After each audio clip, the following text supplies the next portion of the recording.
communications products and services. We also survey channel players like home builders, property managers, residential security dealers, and custom high-end installers to get a well-rounded view of consumer technology markets.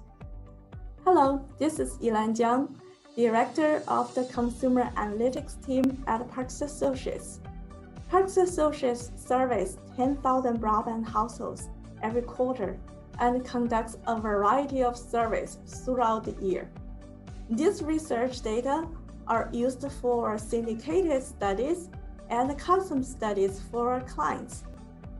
This information provides insights for our clients to understand consumer preference, consumer usage, and their future demand. Turning data into a business strategic action is a never-ending excitement for me. Next, I would like you to meet my team that make this happen. Thank you. Hi, I'm Keshav Jaiswal, and I focus on solving complex research problems by asking right questions to the right audiences and finding interesting ways to visualize that data. Hi, I'm Sharon Jiang. I love finding interesting nuggets of insights in the data. Hi, I'm Michelle Fan from CA team, and I love survey design, making sure our survey looks clean, thought out, and logical. The consumer analytics team is the backbone of our research team and core to Parks Associates' 35-year history of providing in-depth and high-quality research that inform the strategic decision-making of the top companies in consumer technology markets. We appreciate all that they do.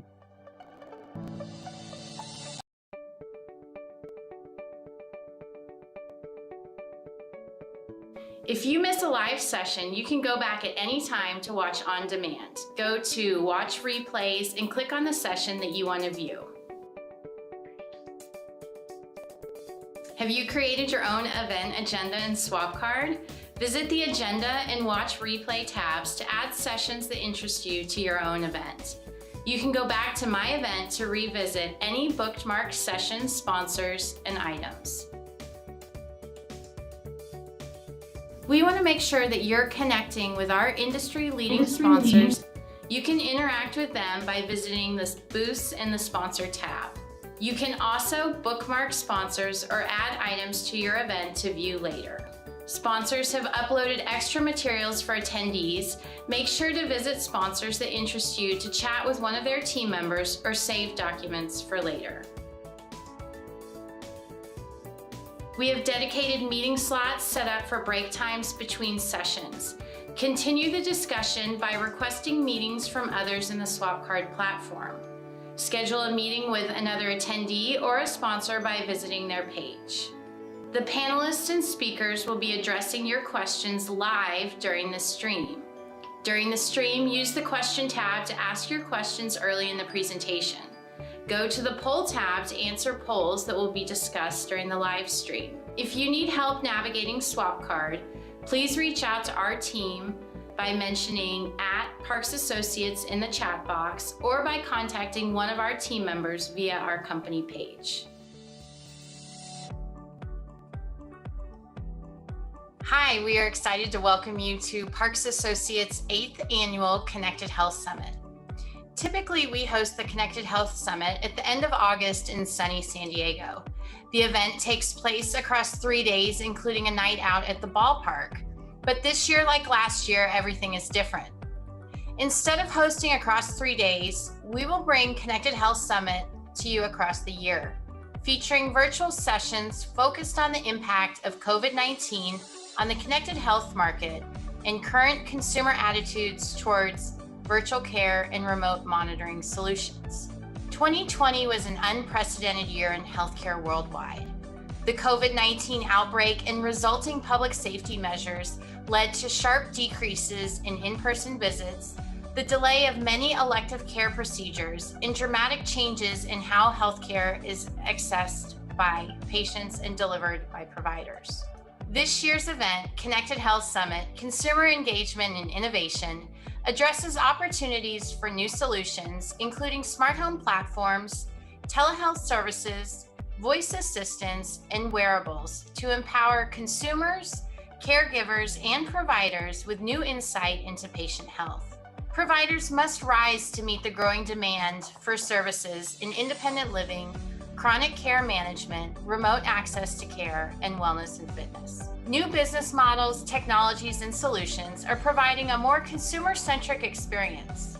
Telehealth and independent living solutions are extending healthcare and enabling care delivery to a larger market, with specific impact on elderly, patients with chronic conditions, rural households, and caretakers. We look forward to sharing more of our research across the year and bringing you the industry leaders in the connected health industries. We look forward to seeing you in these coming events.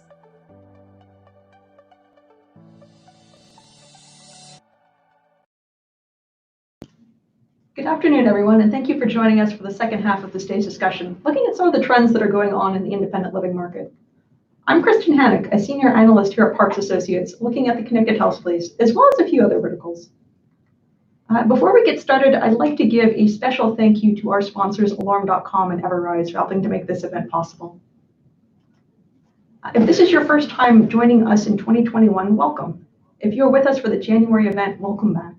As a reminder, for 2021, we are doing a new virtual event series throughout the year with conference days in June, August, September, and December on a variety of topics across AI, virtual and connected health, independent living, tech giants, and interoperability. In terms of our agenda for today's session, we're going to be spending the next few hours looking at the independent living and caregiver markets. I will be kicking things off with a short presentation looking at some of Parks Associates research. Next, we will be hearing from Jean Wong, CEO and Chairman of People Power, on the new longevity economy and some of the solutions People Power is enabling today. We'll be saving a few minutes for Q&A, so make sure to get your questions in early via the questions box on the right of your screen. Afterwards, my colleague and Parks Associates' own Elizabeth Parks will be hosting an executive Q&A with Dr. Thomas Camber, founder and executive director of OATS, Older Adult Technology Services, a nonprofit dedicated to getting seniors online and comfortable with using technology. At 1:30 p.m. Central Time, we'll be hearing from a great lineup of panelists, including Andy Droney of ADT, Mark Francis of Electronic Caregiver, Josh Locke of Essence, and Chris Otto of ClearArch Health. We'll have 15 minutes for Q&A, and again, you can access that via the tab to the right of your screen. Finally, we'll close our day with a networking discussion, talking about some of the best strategies for reaching seniors at home. Hope to see you there. As we all know, 2020 was a very interesting year with the pandemic. There was quite a bit of impact for seniors in particular, who of course were at a higher risk for poor outcomes and fatalities. The measures taken to protect seniors, stricter guidelines for distancing in particular, have led to a greater social and emotional toll from isolation, as well as new challenges in terms of seeking and receiving care remotely. But really, by and large, the senior and caregiver populations did the same thing as many of the rest of us did that year, turn to technology to solve problems. The COVID-19 crisis forced older consumers to change up their established habits, to embrace new ways of doing things. Older consumers tried new communications tools to stay connected with loved ones.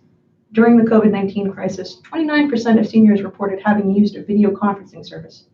For the majority of them, it was actually their first time doing so.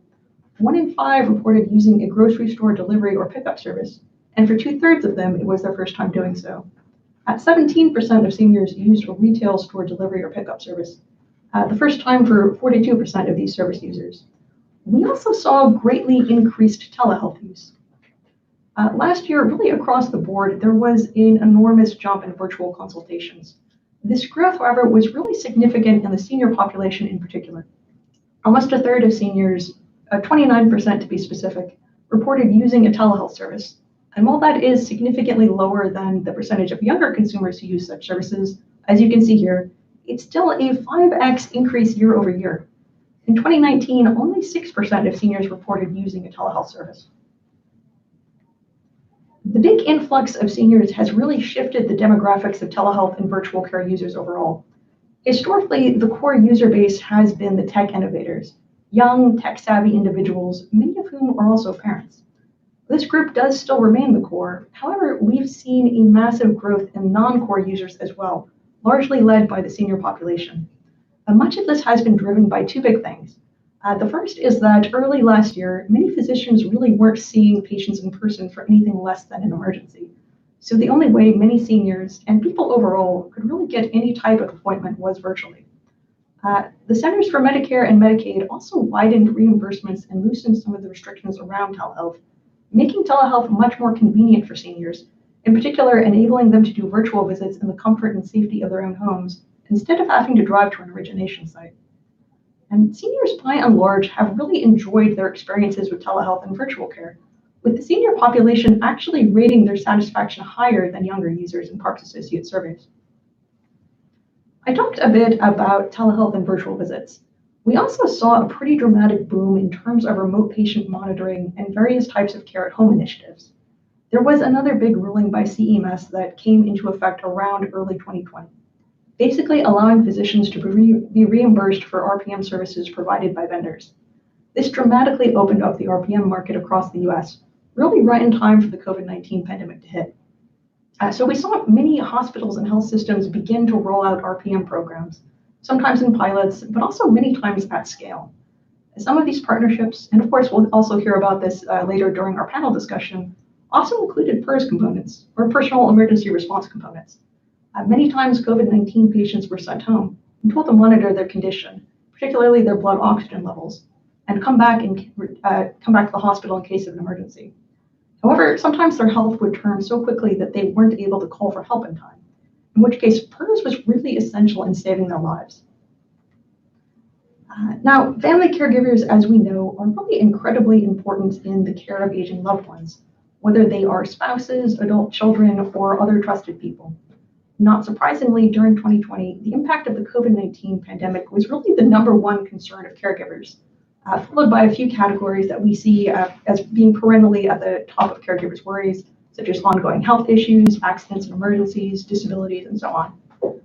Interestingly, there is still a pretty big gap between concern about cognitive and memory issues, in spot number 5 is shown here, and concern about the loved one wandering from home, which is in last place out of our tested list. When we ask caregivers about the health conditions that their loved ones struggle with, dementia is one of the most common conditions after cardiac issues and diabetes. That said, cognitive decline is certainly a very wide spectrum, so not everyone needs location monitoring. However, when this need does become obvious, it is, of course, a very high concern and an immediate issue that needs to be addressed. And certain add-on services and devices can really help. It's certainly one solution to consider. In some of our prior research here at Parks, we tested the appeal of 4 different form factors of smart products that can help seniors live well and independently.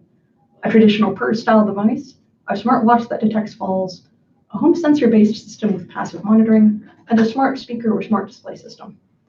About half of caregivers find each solution appealing. Interestingly, the smartwatch, which is essentially a PERS device with additional capabilities, so is a fuller featured device, scores lower than the basic PERS device. This may relate to expectations around the price differences between the two, but it also speaks to a greater consumer familiarity with traditional PERS products versus smartwatches. A panic button is a known solution to a clear problem. But at the same time, PERS providers are really no longer staying in their traditional bucket, and innovative companies have expanded far beyond the basic traditional PERS offering, incorporating features of some, if not all, of the other form factors into their solutions. A wearable option with good aesthetics, step counting for a more positive focus on proactive wellness, passive sensors for activity monitoring or fall detection, and voice control as another way to call for help or interact with the system. One of the big advantages of the independent living market today, and something that I alluded to earlier, is that the seniors of today overall are more technologically adept than the seniors of 10, 20 years ago. In just the past 5 years, we've seen pretty notable increases in smartphone adoption, as well as smart home adoption. As of late 2020, roughly 3 out of 4 heads of US broadband households aged 65 plus reported owning and using a smartphone. Almost 2/3 of those aged 80 and older reported owning and using a smartphone. This is up from just 21% back in 2015, a 3x growth, and means that we can expect apps to reach a decent portion of the senior population. Increases in smart home ownership are likewise promising. Almost a quarter of those aged 65 to 74 now own smart home products, indicating that demand for home automation solutions with independent living support is likely to rise in the coming years.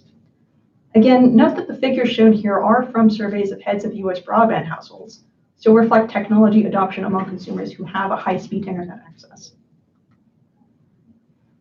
With more seniors and their families using smart home technology, we certainly see a big opportunity in the crossover of smart home and independent living. Looking at this category, proactive wellness monitoring and emergency response is where we see the most movement from those in the smart home, home services, or home automation spaces. Using a variety of approaches, from sensors around the home to emergency assistance pendants, TVs, tablets, and even voice assistants, companies like GrandCare, Alarm.com, and Independa are helping seniors stay in their homes longer and helping family and professional caregivers proactively monitor their well-being.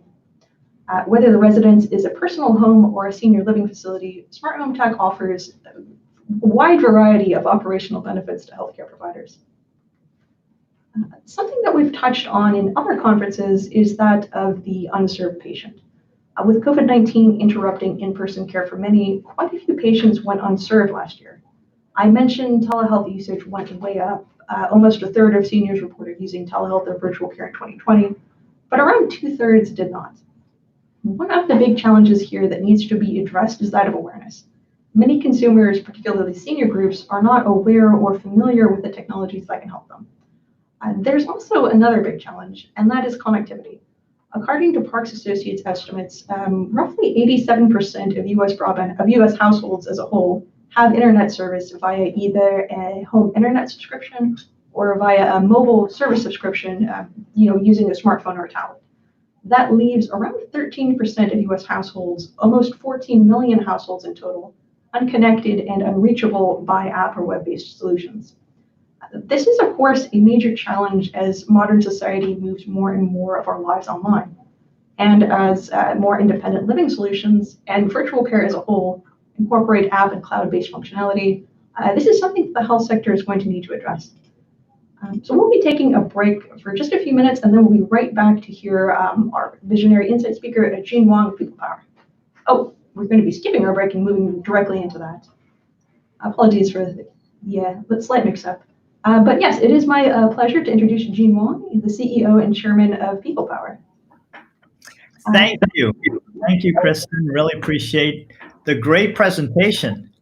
Really enjoyed that. Can you see my slides?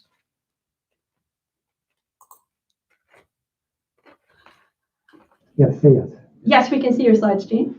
Okay, wonderful. All right. So I'm Jean Wong, and appreciate the opportunity to share a few thoughts about how to make a life worth living. And as Kristen said, I'm happy to take any questions at the end. But first, to introduce myself, I am a 4-time CEO, so I love starting startups, and this is my second time actually leading a healthcare company. Also, it's my first time at being the principal investigator for an NIH grant that we won to really help understand and research what matters to caregivers caring for people with Alzheimer's or other dementias. And I want to share some of those learnings with you today. But, first, just setting the stage, the world is really facing a huge challenge. And really, it is a two-sided problem, which is that on the left, you see people around the world are living longer. And you may not think that that is a problem, especially compared to the alternative, which is dying. But we'll talk much more about the problems of aging. Secondly, the birth rates are declining. So as we all grow older, the population is shrinking. And where there are challenges, there are great opportunities.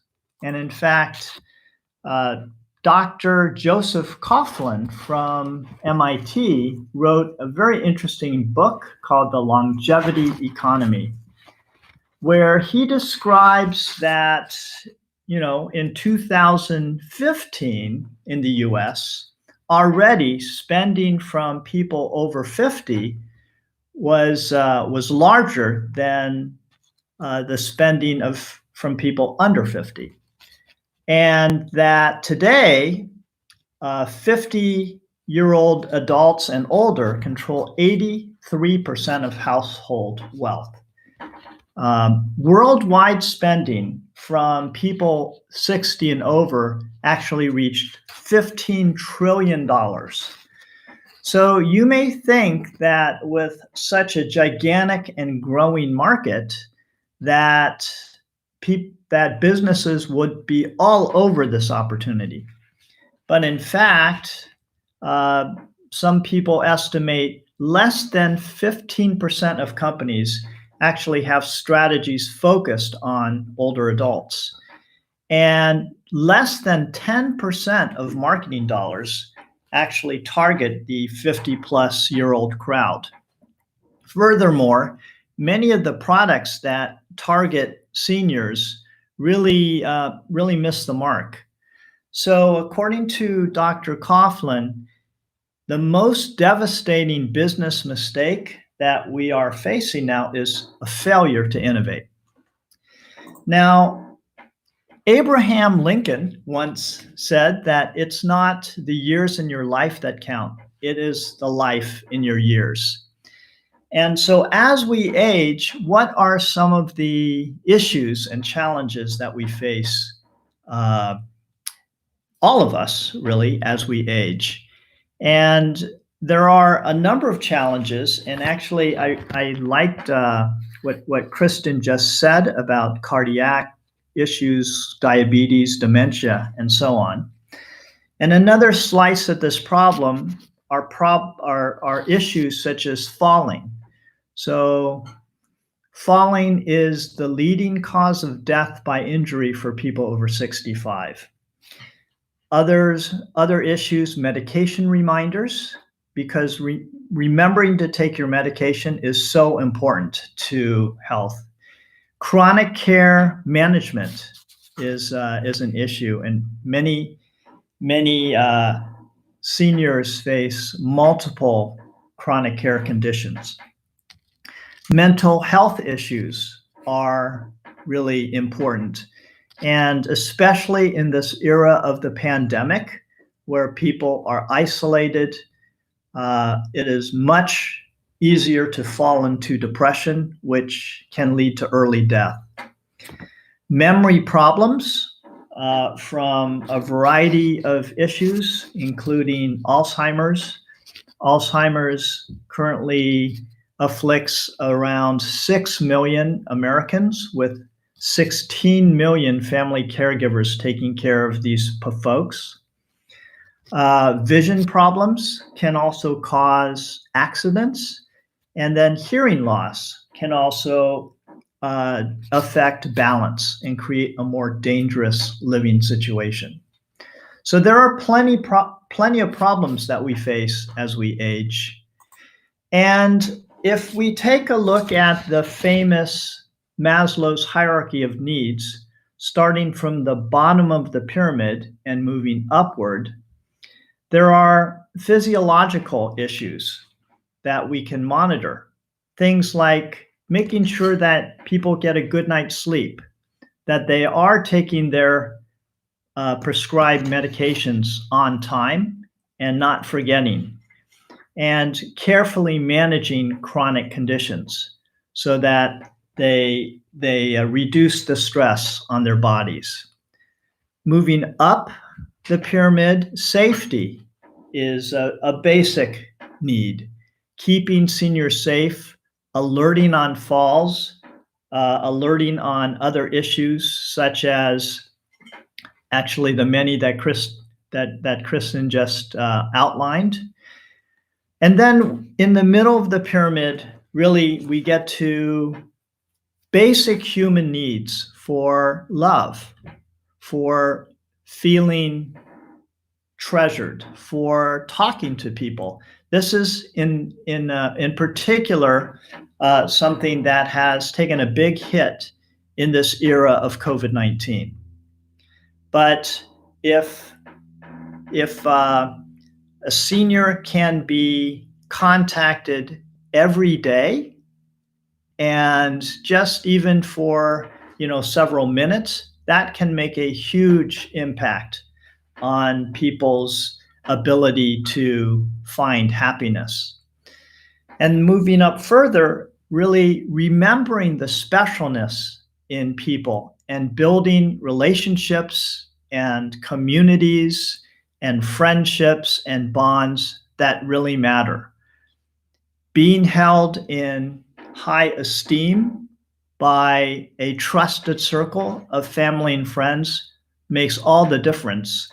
And finally, at the top of the pyramid, we have things such as self-actualization, where we can really help build on a lifetime of experience and mentor other people and make life worth living.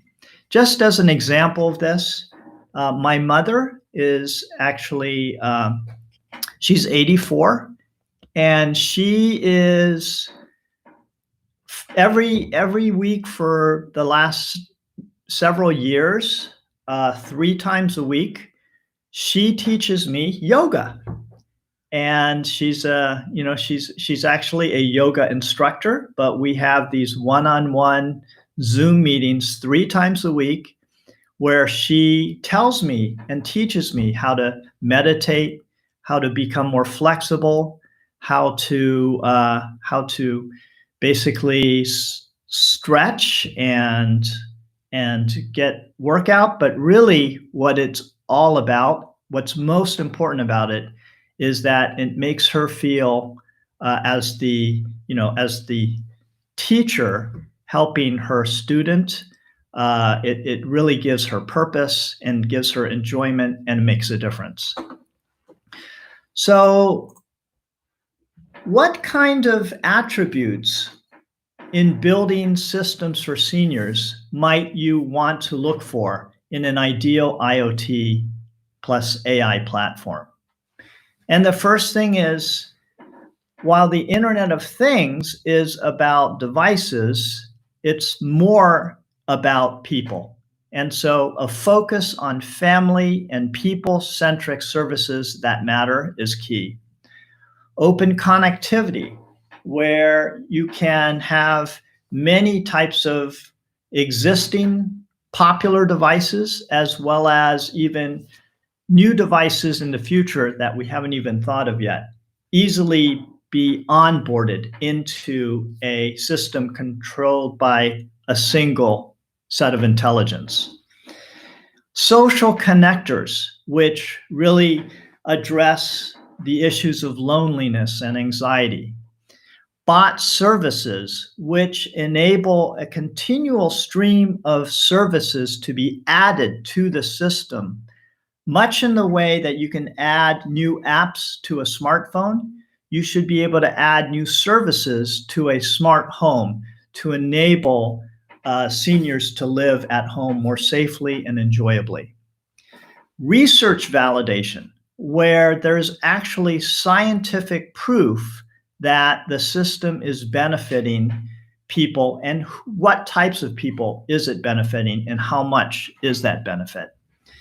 Communications, so that as a people-centric system, this can really share information to a whole team, from the senior to the family to the professional caregivers to the health systems, doctors, and so on, in an easy, consumable, but yet secure way, because security and HIPAA compliance is really key.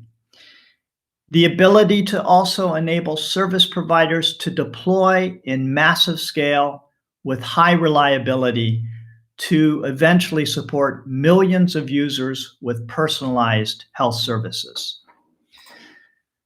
At People Power, we have been working on and deploying People Power Family Care, which includes a number of popular devices such as the Apple Watch, the Samsung Galaxy smartwatch, the Amazon Echo products, as well as Google Home. It really depends on an unobtrusive set of sensors which really do not require a wearable and work silently in the background 24/7. And then we're very excited about some new devices, in particular this fall radar-based system, which is not a camera, so it doesn't invade privacy, but it can detect falls in real time, as well as the more traditional emergency button. You push it and call for help. And integrating all of these various devices are the core technology of People Power, the AI bots, which provide machine learning, and you can just add a new bot anytime you want. And the bots can run in the cloud, but they can also run at the edge inside a gateway. So this is positioned as a white label solution for service providers so that care providers can promote their own brand to their customers. And it consists of a set of safety nets in the home with the various devices, some of them I just mentioned, with a safety net that reaches across a team of people, from social connectors that remind friends and family to call every day, to caregiving agencies who can actually use this to understand which of their customers are experiencing problems, to an emergency call center, to other support groups, such as the wonderful Alzheimer's support group, which helps in every zip code. And also provides a system safety net with a multi-radio gateway that also has battery backup to survive power failure, that also supports cellular to connect those 14 million homes without internet access, to also being able to survive network failure with this powerful edge computing where bots can migrate from the cloud and run at the edge, to provide systems such as daily reports so that you can see what my mom's sleep was like, what her activities are, what about her meals and medication, and the number of bathroom visits, and social reminders, reminding a trusted circle to reach out. So these are the types of reports that can not only help the senior, but also keep the family in the loop and make it easier to keep track of things. There's also the Care Daily Insights solution, where we can see that, and this is our Rock of Ages HIPAA compliant renaming of real people. There's one critical alert in red. These two people have warnings in yellow, but most of the people are in green. And so this really allows care businesses to prioritize where their staff should be spending their time. Anchoring all of this are bot machine learning algorithms that do important things such as fall alerts when a fall is detected, wandering alerts where we can tell when home occupants have left, we can predict when they should be back, and we can alert if it looks like that there's something wrong. Sleep monitoring and medication adherence as well. And these are, 4 of the over 100 microservices that have been created so far. This is a picture of the super gateway, where bots can be downloaded from the cloud and run on the gateway and therefore not require network connectivity. And the other thing that I wanted to quickly share is some of our results from this NIA-funded grant led by People Power, but the research is being done by UC Berkeley. In this, we have been able to show for caregivers in the active group in orange, we are showing reduction in anxiety, reduction in depression, and improvement in well-being, as opposed to the caregivers in the control group with not all of the services enabled. We'll be presenting these results at the American Psychology Society conference on May 26th. And one of the interesting learnings is that the more a caregiver actually gets alerts and interacts with the system, the greater the anxiety reduction. So it is very possible to actually make people feel better about things if you are communicating issues, allowing them to interact, and the more engagement, the less anxious people feel. This is important because many family caregivers of people with severe conditions such as dementia suffer from much higher rates of anxiety and depression, which lead to much higher rates of suicide. And men over 65 actually have the highest rate of suicide in the US.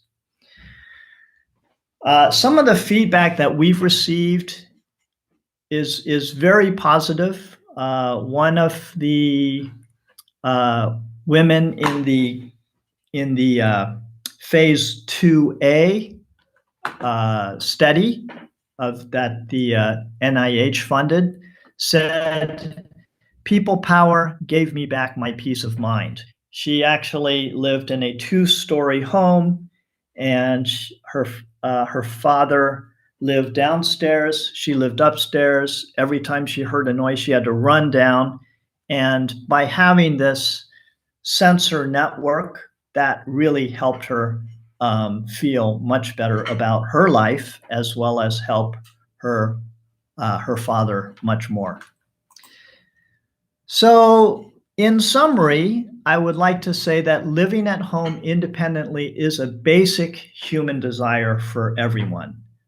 And as Dr. Coughlin said, there's a dearth of innovation, but let's build innovative solutions for the longevity economy that provides seniors a better quality of life and improved peace of mind for their families. Thank you very much.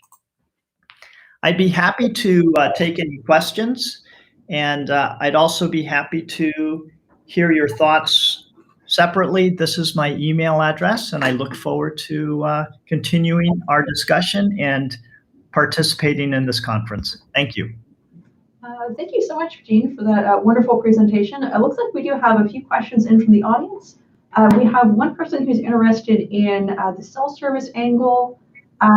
So before I pose it to you, I should probably clarify that.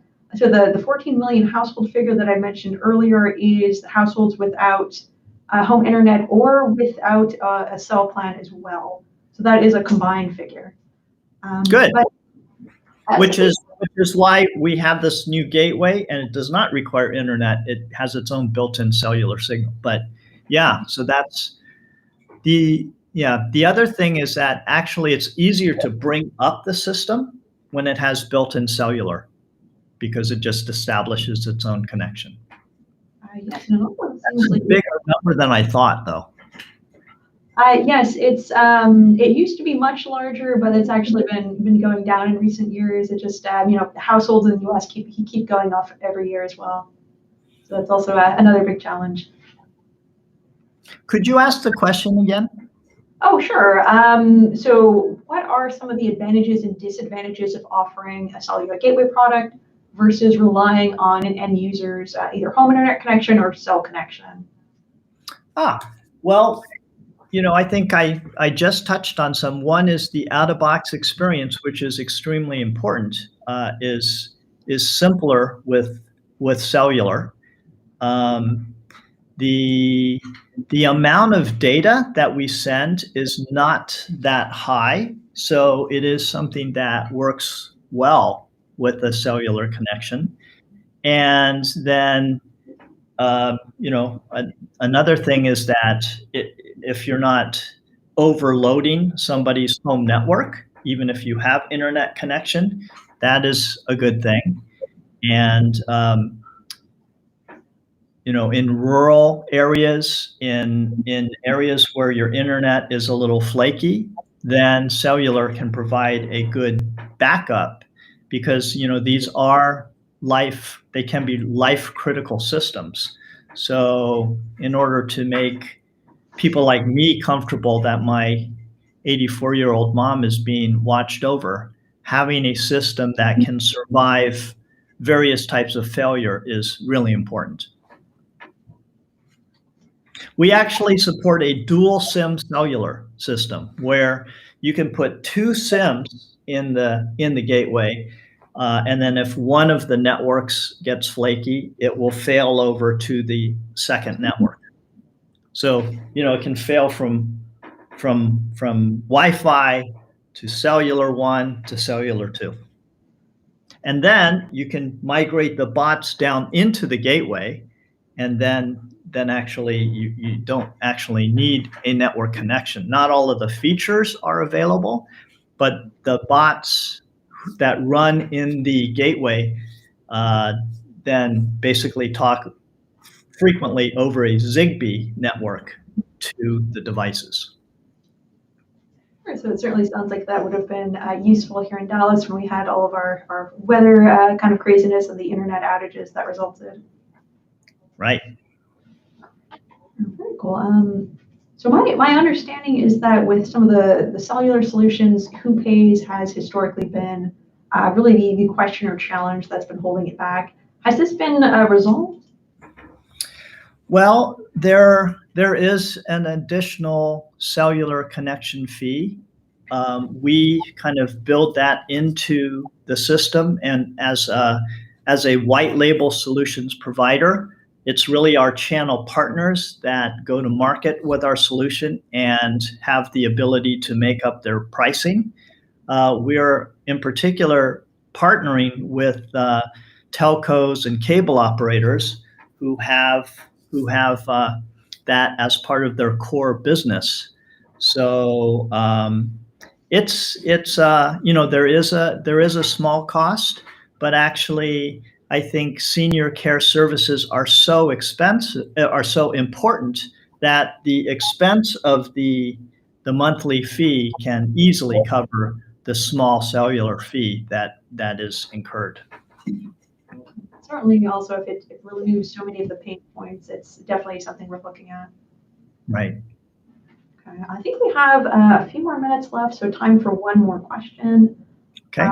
So PeopleCar offers white label solutions to service providers. Can you give me an example of maybe an average customer for you and how they're using your products and flowing it to the end user? Yeah, we are fortunate to be to have channel partners who are some of the largest service providers in the country, and I'm not going to mention any names, but essentially we're frequently partnering with companies who have millions of customers who already charge monthly fees for other services, and our mission is to actually help such service providers add new revenue streams with these mission critical services that populations such as seniors and their families face, to provide something of value. We're also working with a number of smaller care businesses, such as chronic care companies, as well as various other types of care agencies and businesses who want to be able to offer 24/7 care without requiring in-person in-person services 24 hours a day, because that's just way too expensive. So we basically work with kind of larger service providers as well as smaller innovative care businesses. Cool, very cool. Thanks so much, Jean. Very wonderful having you here with us today, and very great learning so much about people power and really the way you see the market. Unfortunately, that's all we have time for, but we will be back in just a few minutes for our executive Q&A with Dr. Thomas Camber of Oates, moderated by our own Elizabeth Parks. Thank you so much. Thank you.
Great. So thank you so much for that awesome presentation, Jean. Really interesting, and certainly a lot of important topics for us to consider and really continue addressing. I'm excited to be able to bring in Tom Camber, founder and executive director of Older Adult Technology Services, or OATS, to join us today for a short conversation on the role of technology and seniors.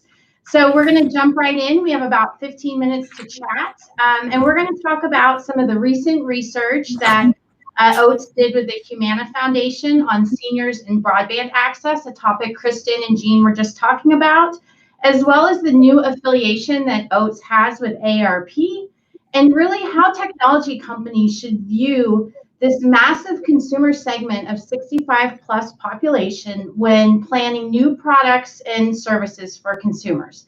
But first, let's start and bring Tom in and see if we can get a brief introduction from him on what he's been doing and really how he founded the organization back quite some time ago. Thank you. Thank you, Kristen, for having me today. I'm excited to be here. My name's Tom Camber. I'm the executive director of OATS. The long name is Older Adults Technology Services, but everybody calls us OATS.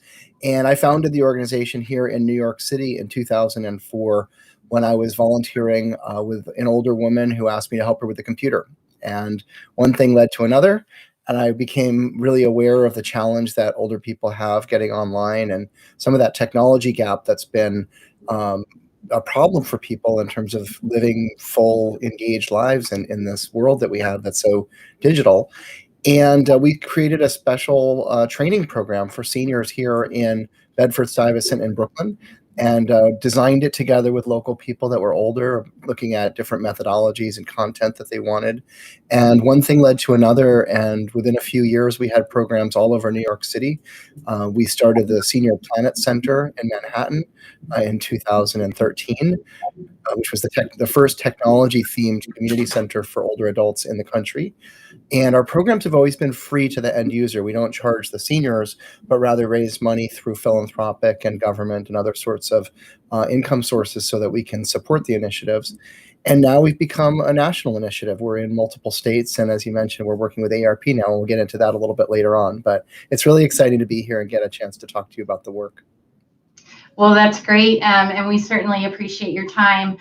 Let's start and talk a little bit about this recent study that Oates conducted, I believe, with the Humana Foundation, and that was specific to access to broadband for the 65 plus population. So tell me a little bit about what you learned from that research, and then perhaps share a little bit more about some of the initiatives that you all are going to take as a result of the research that you all did. Sure. When we've been working with the Humana Foundation for a few years now on projects related to the social determinants of health, specifically with Oates programming primarily in San Antonio, Texas, where we've been working on this project to bring technology training and support to older people. And we've been measuring the change in their social engagement before and after they engage with technology. Excuse me. We've had some really good outcomes and results for that. And the Humana Foundation is really interested in this concept of exploring new models for change, not just making a grant to a nonprofit because you do good work, but really saying, how can we build better systems that are going to make a difference, that we can bring to scale and change, really large numbers of lives with this. And so when the pandemic started, they approached us and said, we're doing these, a series of emergency grants to help make a difference with the pandemic. What does Oates see as the principal challenge right now? And we have been hearing for many years that people have a hard time getting online. It's hard enough when you've got internet access to get a device and learn how to use it and get support when you have things go wrong. And then also to, that's just the starting point, right? As older people, when you get online for the first time or when you start grappling with some of these new technologies, what we're really after is changing our lives, right? It's reshaping aging. It's looking for opportunities to build social networks again, because they attenuate when people get older and you have to be more active with them or become more engaged with our health and fitness and things like that, or even start new businesses or change our financial, patterns so that we're more successful that way. But you can't get there unless you're online. Right? Those are one step after the notion of just getting connectivity. So we asked the Humana Foundation to invest in a project called Aging Connected.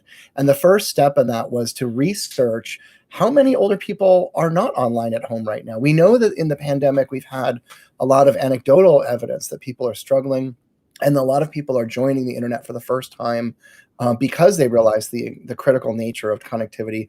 But no one up to date had done a really clear and comprehensive study.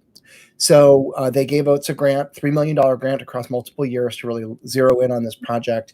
And what we did the first step is we brought in two of the country's best researchers, and we got them to look at the scope of the challenge.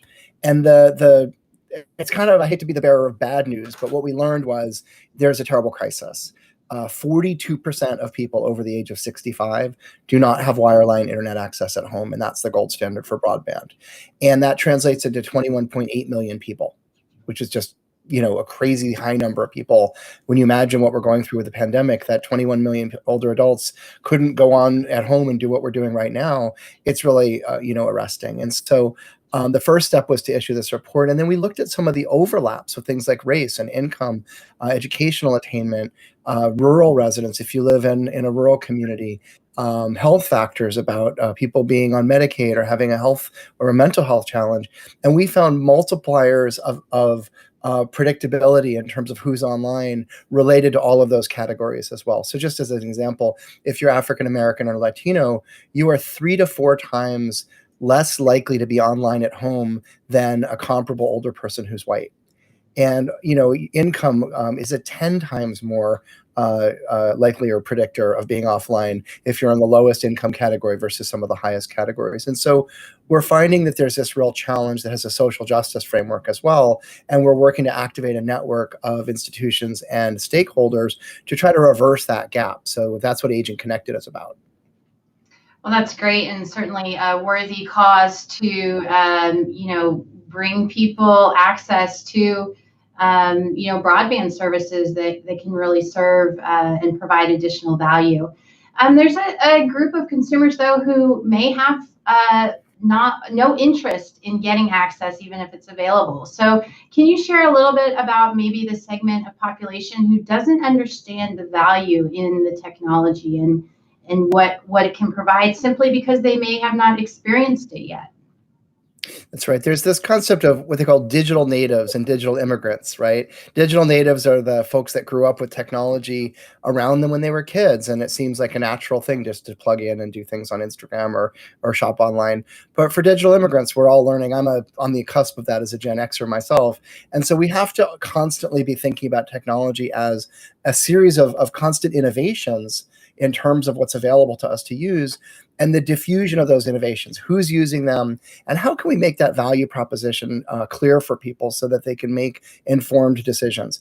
There will always be people that don't want to use technology and have made informed decisions that they just don't want to be online, and that's okay. But what we really want for the rest of the people out here is to say, it might not be something you grew up with, but let's give you an easy chance to get online. So we run these Senior Planet centers and programs online at seniorplanet.org if people want to see that later, where older people can get online for free and get programming and support and try it out, because a lot of times we're so captured in an ageist framework that we think older people aren't going to learn or can't learn, and we need to give them some kind of diminished or easier version of technology. And what we found at Oates is that if you teach people in a respectful and an ambitious way, but on the right pacing and with the right methodology and with the right content, take it slow at the beginning, but people really thrive in this environment, and they start adopting new technologies that are relevant to their lives that they may not have predicted that they would ever even explore, but suddenly these things become second nature. Well, yeah, those are great comments, and certainly I know the manufacturers and the service providers are all working hard on those user interfaces, the delivery of technology to older consumers. But let's pivot here a little bit and talk about this affiliation with AARP. So congratulations to your organization for the benefit of now being under that umbrella. That is a huge development.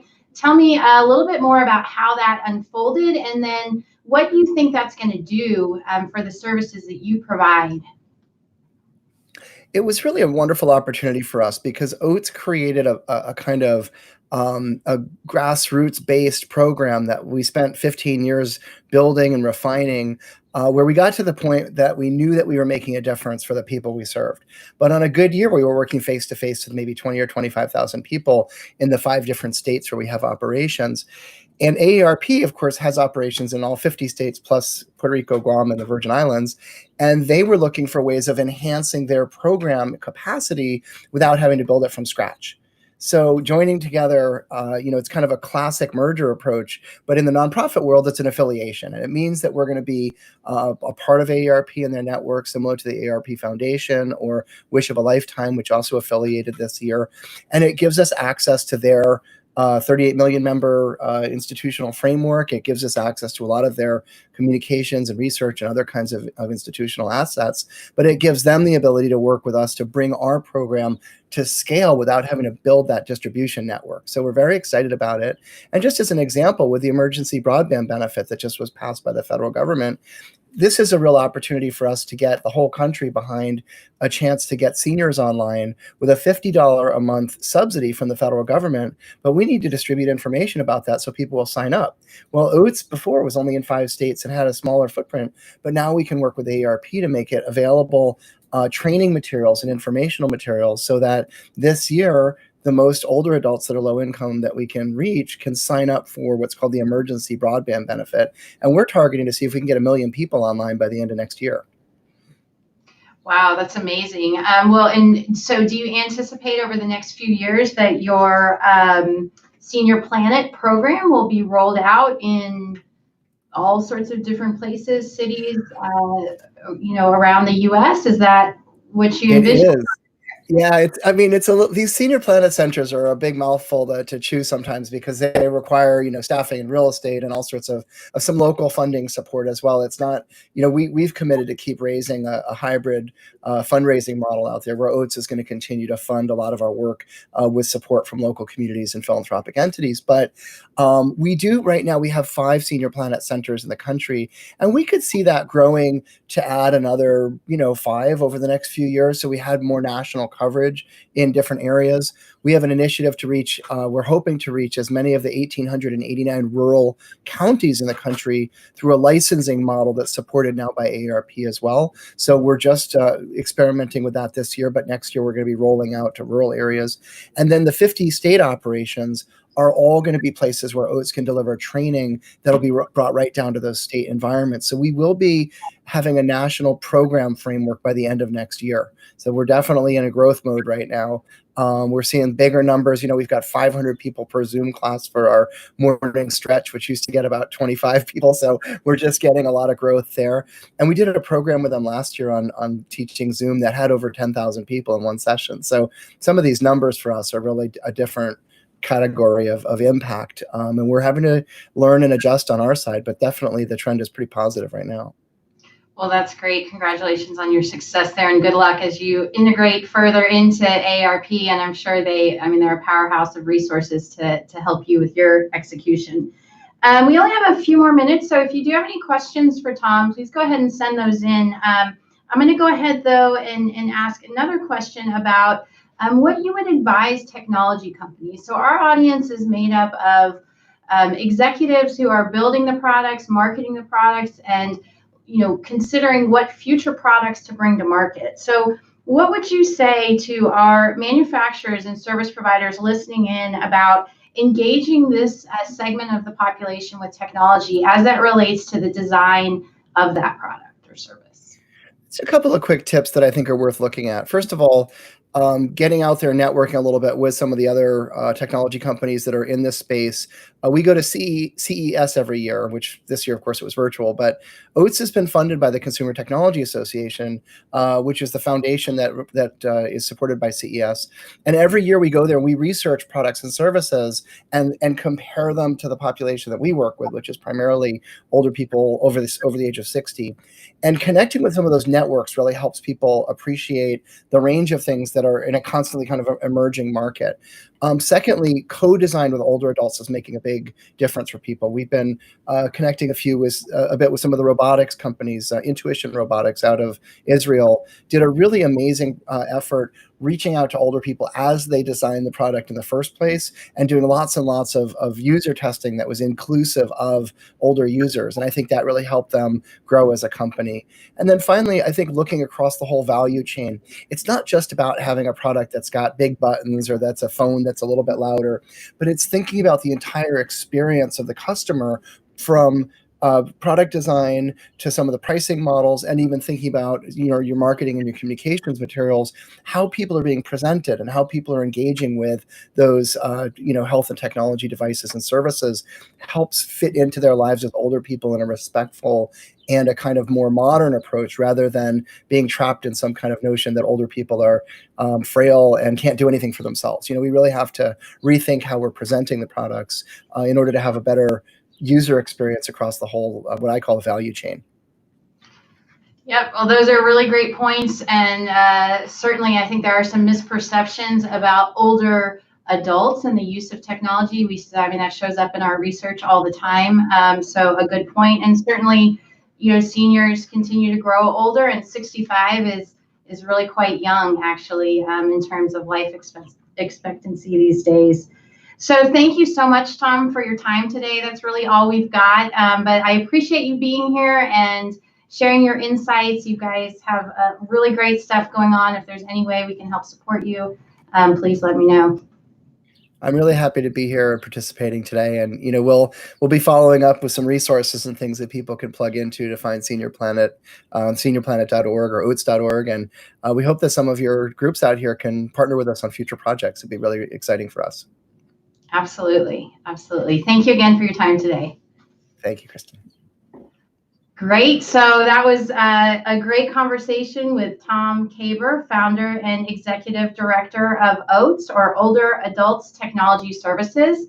And I'm pleased here we're going to do a little switch before we have our interactive panel. But before we go, I'd like to do a big shout out to Parks Associates video production team, who is doing an awesome job as we've moved fully into our virtual experiences with the events that Parks Associates has. Thanks again for being here, and hold on just a minute, we'll be right back. Did you know that 34% of US broadband households are concerned about the air quality inside their homes? Parks Associates' new quantified consumer study, Fresh Air, Air Quality and Comfort in Smart Home, addresses consumer concerns regarding indoor air quality as well as interest in air quality products and services. Many health-related effects such as dizziness, headaches, difficulty breathing, or sleeping can be connected to poor air quality. In fact, 47% of US broadband households have experienced a health condition related to indoor air quality. Prior to COVID-19, the market for indoor air quality products and services was focused on serving consumers who are chemically sensitive or have any respiratory diseases. However, the pandemic has magnified the significant impact of poor air quality, increased awareness, and a new demand for proper ventilation. The adoption of indoor air quality products and services will expand as consumers without health-related ailments seek information on how to improve poor air quality. Our research of 10,000 US broadband households finds that about 20% of broadband households are very likely to purchase a smart climate or indoor air quality device in the next 6 months. Although purchase intentions vary, barrier to adoption include devices not needed or unnecessary for many consumers, unfamiliarity of the product or its benefits, and cost of the product as a whole. This new consumer analysis quantifies concerns, perception of the product value, and purchase intentions. It also examines different services to improve air quality and comfort and insights on how the adoption of indoor air quality products and services could increase. You can download the table of contents today or purchase this report on Parks Associates website. For more information on fresh air, air quality, and comfort in the smart home, contact sales@parksassociates.com.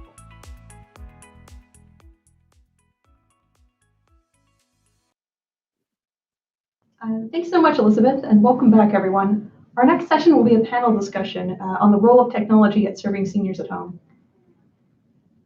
We have a great lineup of panelists here today, including Andy Droney of ADT, Mark Francis of Electronic Caregiver, Josh Locke of Essence, and Chris Otto of ClearArch Health. So Andy, I think you're up first. Can you maybe take the next few minutes to tell us a little bit about yourself and about your role at ADT Health? Sure. Thanks for having me. Really happy to be here. My name is Andy Droney, and I'm the Senior Director of ADT Health. And ADT Health is a PERS provider, personal emergency response systems. I've been with the company for about 13 years, and ADT's goal, our mission is really to make life safe and simple, whether you're at home, at work, or on the go. And we have a host of solutions from the PERS side of the business that allow seniors to age in place and be independent, stay at home, and actually get out and venture out beyond the home as well with our mobile solutions. We're also looking at expanding some of our offerings in terms of social determinants of health, which were talked about a little bit earlier in some of these sessions, and starting to offer what we're calling a check-in call, where we spend time talking to our customers, having conversations with them, making sure that they're socially connected with folks, and checking in to make sure all is well. So I'm happy to be here, and thanks for having me. Very glad. I'm very happy to have you here as well. Next, we have Mark Francis, who is the Chief Digital Health Integration Officer at Electronic Caregiver. Mark, can you tell us a little bit about yourself and about what Electronic Caregiver does? Sure, happy to do so. Thanks for the opportunity to join everybody today. Really interesting conversations today with our earlier panelists and speakers. So this is a really vibrant day. Again, Mark Francis, I'm the Chief Digital Health Integration Officer at Electronic Caregiver.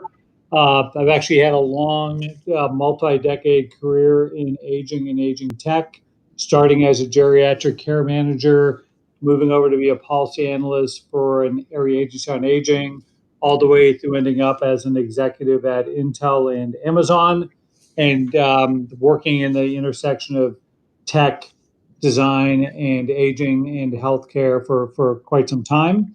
Electronic Caregiver, we're a privately held digital health healthcare company. Our focus is on designing and delivering the most intelligent platform to enable value-based care. How we do that, we have a mix of hardware, software, and care coordination support for remote patient management, chronic care management, transitional care management, and virtual caregiving. You see there, Addison, our virtual caregiver. Most of our focus is to keep people healthy and at home, and how to really extend their health, their longevity, and the quality of their life. Through the technology augmenting the in-person care that they receive. So thanks so much. Look forward to today's conversation. Thanks, Mark. Glad to have you. Next, we have Josh Locke. Josh Locke is the VP of Sales at Essence USA. Josh, can you tell us a little bit about yourself and what you do at Essence? Yeah, thanks, Kristen. Josh Locke. I started in the age tech world really in 2004 at a home care agency. We implemented a PERS program there, and we really used it for the data, keeping people out of the hospital, or if they went into the hospital, our small family-run home care agency wouldn't lose them to the hospital system after discharge.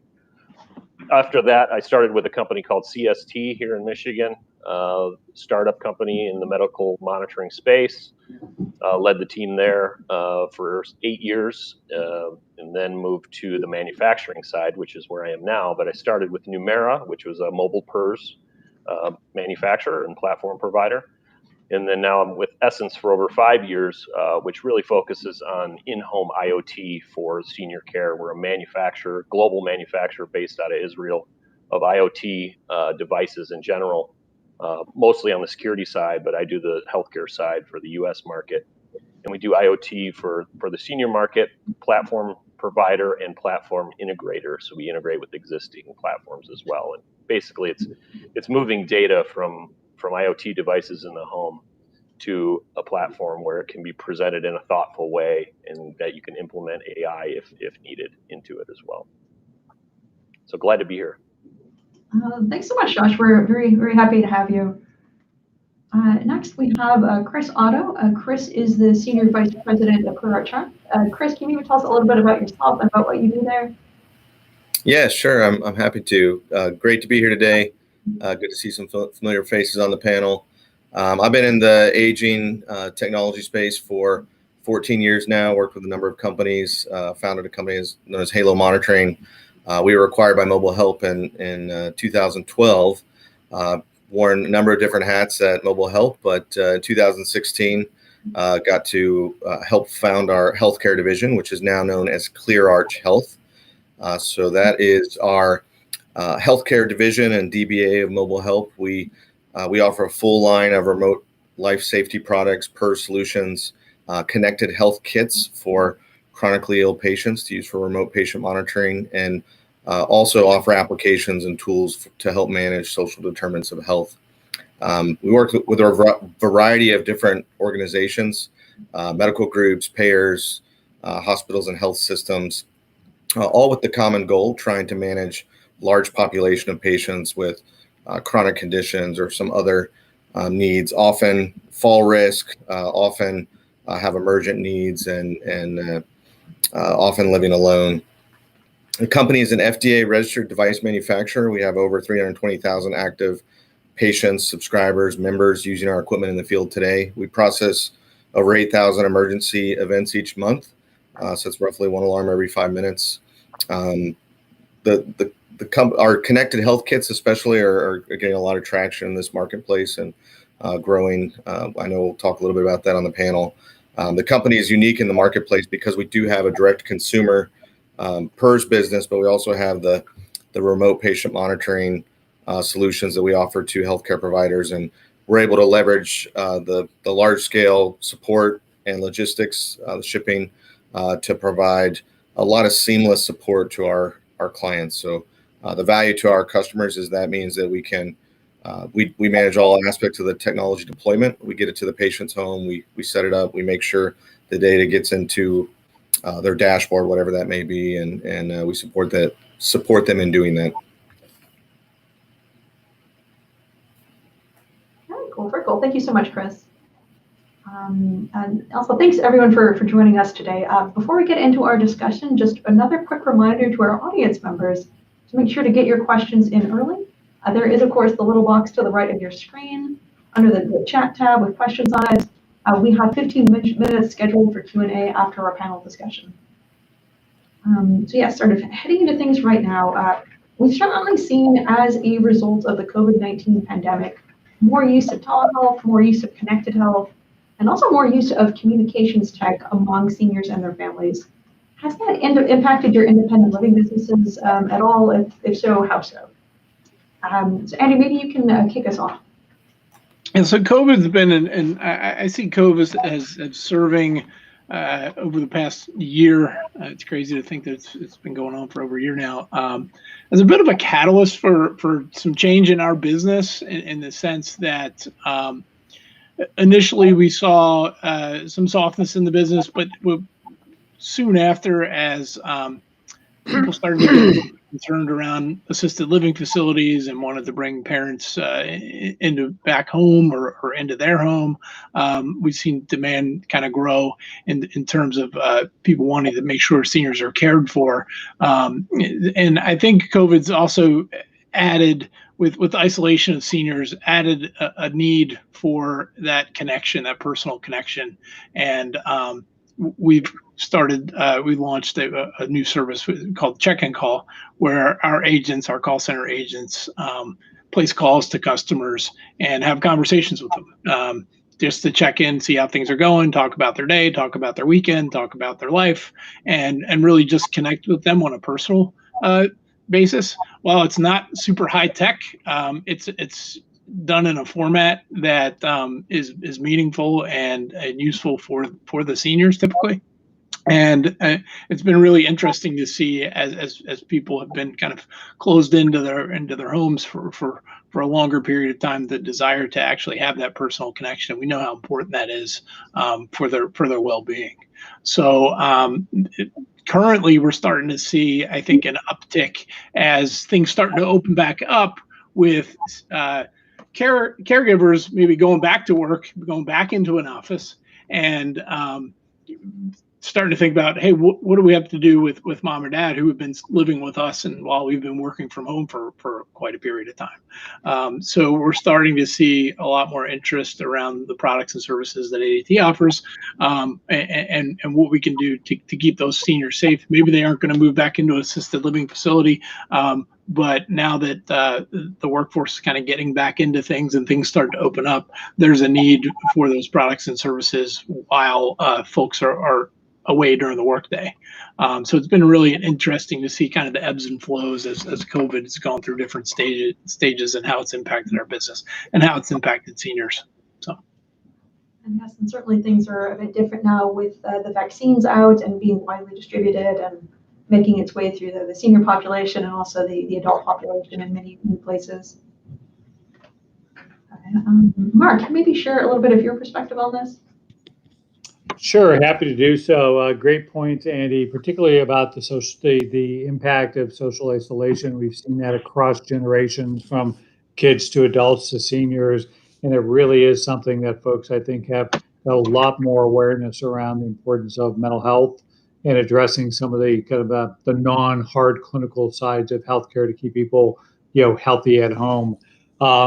We, like many folks, we had a all hands on deck set of situations around COVID to home, and really getting people's arms around it, dealing with the COVID pandemic.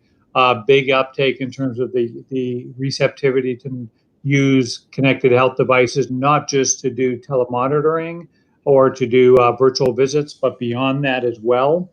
we see that sticking as well, and people are getting much more comfortable with that on both the consumer side and the provider side. So we think that it's been a catalyst for the market, a painful catalyst for the market because of the devastation in terms of lives.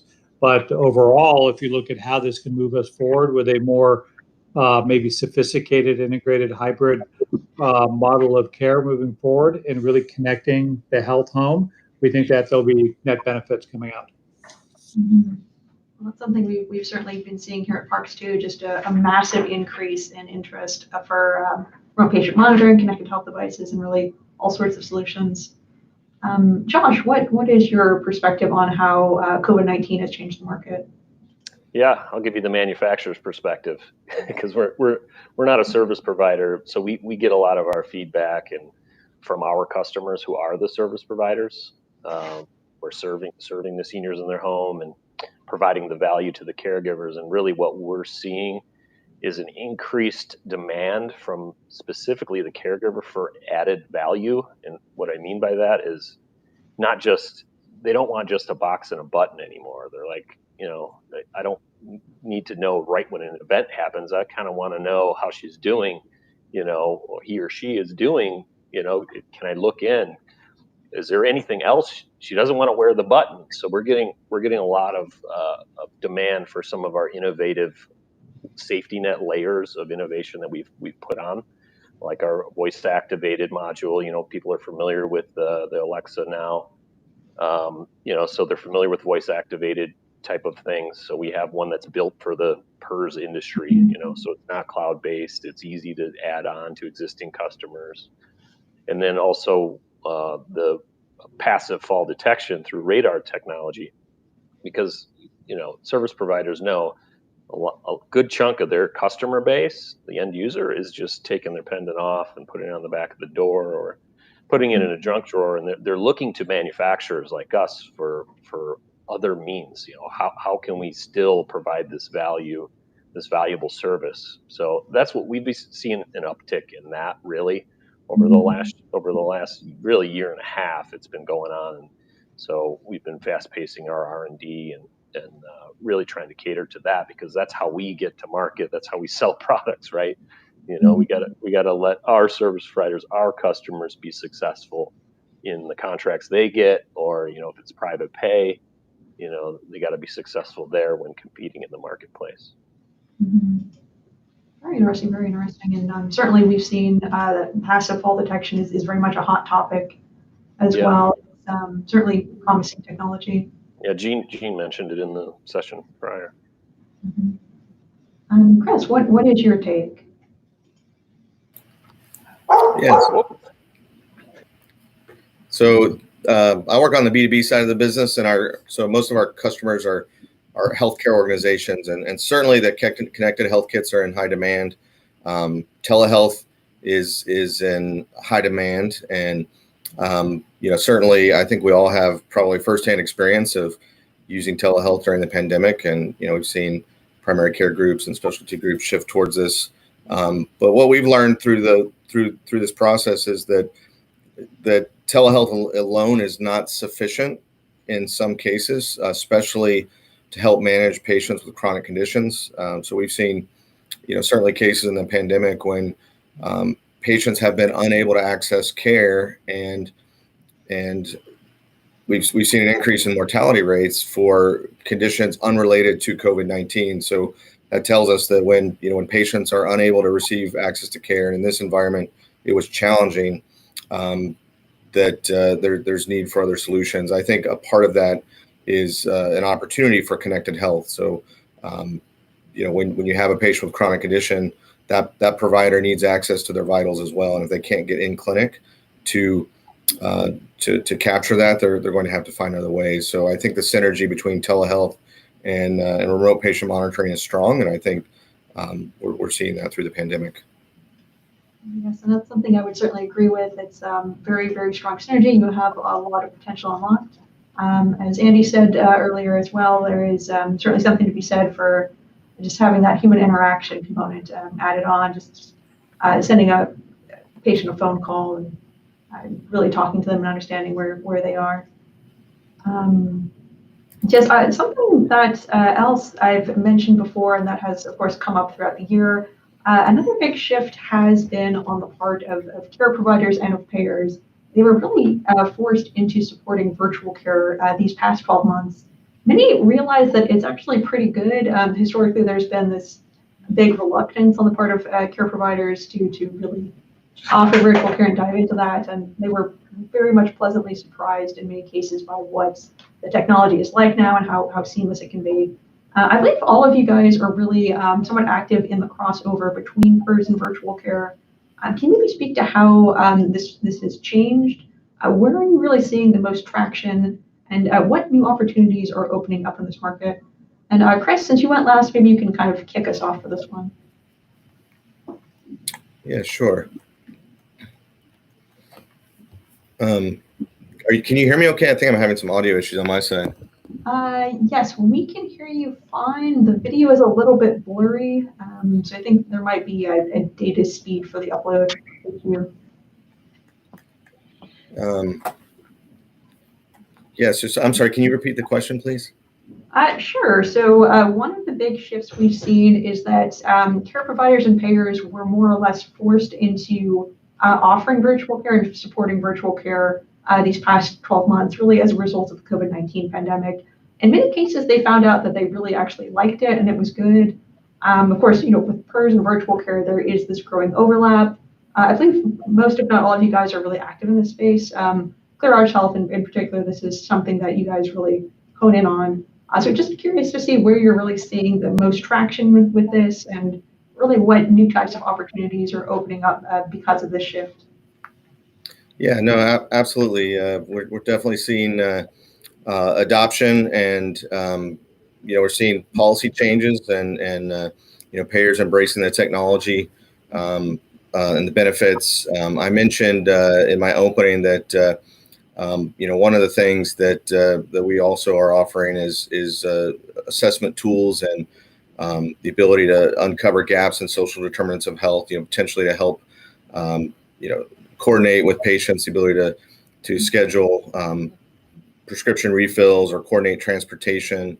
Help with meal inequities. These are all things that certainly I think in this environment, as you heard some of the other speakers speak to, the gaps in access to technology, which has been critical during this time. I think it really underscores the importance of that. So we're definitely seeing some growing interest in that and being able to help close those gaps and help individuals get the care that they need. Yes, it's definitely very interesting and something I think payers in particular have been trying to really hone in on social determinants of health. Historically been just a big challenge. Josh, can you maybe give us the Essence perspective on this? Yeah, I can. This year we're launching our remote patient monitoring, which is really driven from, again, our customers' demand, which are getting it from consumers and their contracts and their partners as well, healthcare partners. But we're launching that. We did it. It's transmission of data through Bluetooth. We've done it 7 years ago. We thought the market was ready then. Our customers were saying that it was ready then. It's different now today because, like Chris said, there's reimbursement for it, and plans are embracing technology a lot more. So now I think is the time. So we're implementing that. The latest BLE 5.0, integrating with medical grade device manufacturers. Integrating with platforms, EMRs, any repository, health repositories, or providing, kind of a generic, basic platform for our customers, the service providers, who are essentially, PERS medical monitoring companies. So really, what they're asking for is simplistic solutions that they can take to their government contracts. Maybe their healthcare, home care dealers that they work with. So really, that's what we've been seeing as demand, and as a manufacturer, platform service provider and integrator, they rely on our innovation. So we're going after that market as well. Scalability, I'm not really sure how it's going to turn out. We're prepared, obviously, And we think simple is going to scale. We think a simple approach where the user doesn't have to, go to a tablet or bring your own device type of thing. It's a PERS. It's a powerful service in itself, and you can layer on all kinds of different IoT devices to add that safety layers. But also you can put on like your Indie Health blood, pulse ox, and it'll auto transmit that stuff. You don't have to prompt anything. So that's really kind of what we're seeing from our customers from our perspective. It's certainly the gold standard, just having something that you're able to send to your customer, and it just kind of works out of the box, and they don't have to fiddle with it. Auto pairing is key. Got to be able to auto pair it. Oh, definitely. So, Mark, can you maybe give us a little bit of the electronic caregiver perspective on this? Sure, happy to do so. Yeah. This past year was really, really interesting. We saw so many payers and providers who had kind of experimented on the edges with different type of telehealth solutions. COVID ended up serving as almost the perfect use case of what value could be derived. By people from providers and payers around the country embracing different programs, they were able to show the ability of using telehealth to keep people healthy and alive. They showed the ability to prevent community spread. They showed the ability to optimize limited healthcare resources for other healthcare needs. So a lot of big benefits came out of that. The program we did in New Mexico, we actually freed up about 80% of the bed capacity, and we did so at about 1/50th of the cost of inpatient care. So the economic impact is pretty clear as well. I think now there's a lot of use cases. People are saying, hey, if this worked for COVID, what else can this be effective for? And then related to that, the conversations we've been having over the last quarter, where they've switched from virtual visits to strategically looking at the portfolio of different digital health offerings and how does that meld into a hybrid model of care. Yeah, so certainly something that sounds very promising in the future. Earlier last year, I had the chance to speak to a few different health systems and hospitals who were certainly looking at new ways of delivering virtual care and potentially moving as much as 45% of visits virtually or remotely, depending on the specialty. So certainly a radically different market we can expect to kind of arrive over the coming years. Right. And then Andy, what is maybe your perspective on here, the ADT Health perspective? And so I think Josh touched on a key point in terms of taking all of the technology that's out there and the different ways that we can combine it and make use of it and making it simple for the seniors, whether that be auto pairing or just the interface, if you will, that a senior decides that they want to use or is comfortable using. We spent a lot of time thinking around that and understanding that if it's not simple to set up, if it's not simple or can be easily installed, or if it's not easy for the user to use, they're not going to make use of it. And I think that what that's going to also drive is if you can make an effective system and by combining different devices and make it simple and easy and effective for the customer, the senior to use, you'll see that more large scale adoption. Where we think that that's going to start to play a role is when you start getting into Medicare Advantage and Medicare plans and the impact that could potentially have on star ratings and how they're reimbursed. We think that there's a ton of opportunity in that space. One of the things we're very excited about as of late was ADT announced our partnership with Google around partnering with them for using the Google Home and the Nest devices as part of our security packages, and we think that over time that will eventually meld into what else can we use the devices that may have been a home automation or a security device, use them for in terms of keeping seniors safe and healthy and happy at home. And we think there's a lot of things that we can do there around just devices like a motion detector that may have been used as a security device or maybe used to turn on your lights can start to gather data around, what's somebody's activity level in the house or what's their bathroom usage like and things like that to start to give insights that will provide a better experience that a customer can have at home ultimately, if you can make that simple and easy to use and effective for the senior, that's going to help with the way they rate their plan that's providing those the payment for those services. And we think that there's a ton of opportunity there. But I think that the key item is going to be how easy can you make that interface, and is it an interface that that customers really want to use. When I first joined ADT Health several years ago, we were looking really hard at the wearable devices and mobile PERS on a wearable watch. And one of the issues that we have is just having a senior interface with a watch. The screen's just not as big as they'd like for it to be, or maybe their dexterity isn't where you need it to be. And that created some challenges around that. But we think like voice technology is a great app for seniors to use. A lot of them are getting more comfortable with voice assistants that are out there, and we think that can be a great way, a great starting point. In addition to different video camera services that may be used for security, can also be used for check-in and ascertain what's going on in the house and activity level measurement and things like that. So I think that there's a lot of disruption yet to come. There's a lot of excitement in the industry around what we can do with, say, smart home, security devices, et cetera, to make lives simple and safer for the seniors.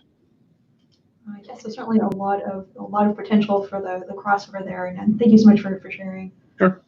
So something that Chris mentioned, I believe Mark also mentioned, has been some of the major changes in the reimbursement space. So for example, the new rule on patient monitoring went into effect around January 2020, allowing physicians to receive reimbursements for services provided by third-party vendors. More recently, there was the Medicare Advantage expansion, which opened up telehealth and RPM reimbursement a bit more broadly. So what kind of impact, if any, has this had on your businesses? And maybe Chris can tackle this one. Yeah, absolutely. I mean, first I'll applaud CMS. I think they're doing the right things to drive adoption. I mean, there's definitely a benefit to using remote monitoring, and as it turns out, it was timely in this, at this time that it was available and could be readily accessed. The specific change that I think affects our business most is the fact that CMS did approve remote patient monitoring for general supervision. So this means that the billing practitioner can leverage qualified healthcare professionals outside of their organization, that are not physically under the same roof, to monitor the patients that are on the remote monitoring program. And that's been a huge benefit to our clients, because we've seen challenges when the billing practitioner, when the medical group is providing the monitoring for the patients directly. It's not often their core competency. It's not often. It doesn't always. They don't always have dedicated resources that can do this, and so we've seen challenges with organizations being able to deploy remote monitoring to the entire population that would benefit. In addition, it's because of the reasons I just mentioned, it's challenging for those organizations to really ensure that they meet all of the requirements and eligibility from the billing perspective each month. So that means that they may deploy the equipment to several hundred patients, but maybe only achieve reimbursement for half of that, and that's a big challenge for the organization. So when they partner with us to help provide that clinical oversight, because it's available through general supervision, it helps them scale the program faster.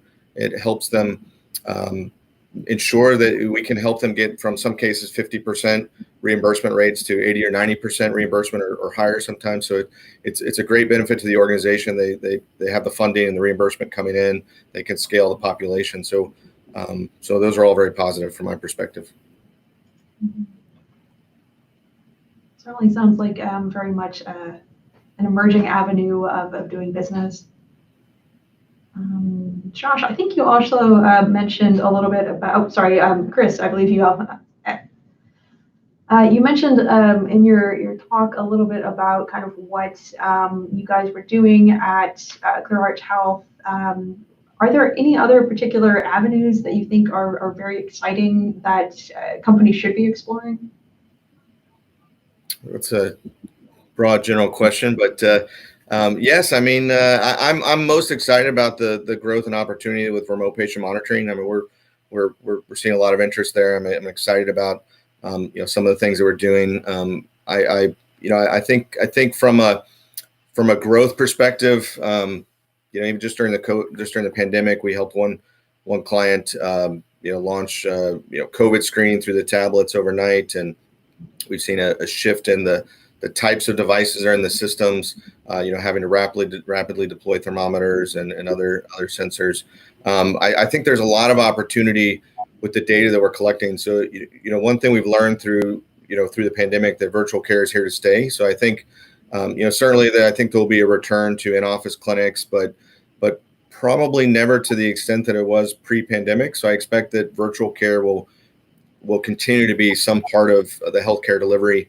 I think consumers will expect the choice and different modalities to interact with their healthcare providers, and I think consequently we will begin to amass large data sets of patients that are using wearable devices and connected health devices, and I think the opportunity to increase the quality of care is really strong. And I think right now, a lot of the dashboards in the marketplace are, from a remote monitoring perspective, are somewhat reactionary, reacting to exceptions, which, don't get me wrong, is a tremendous benefit over the way care is delivered today. Being able to get insight and changes in health early to offer early intervention is essential. And the goal is to keep patients out of the hospital.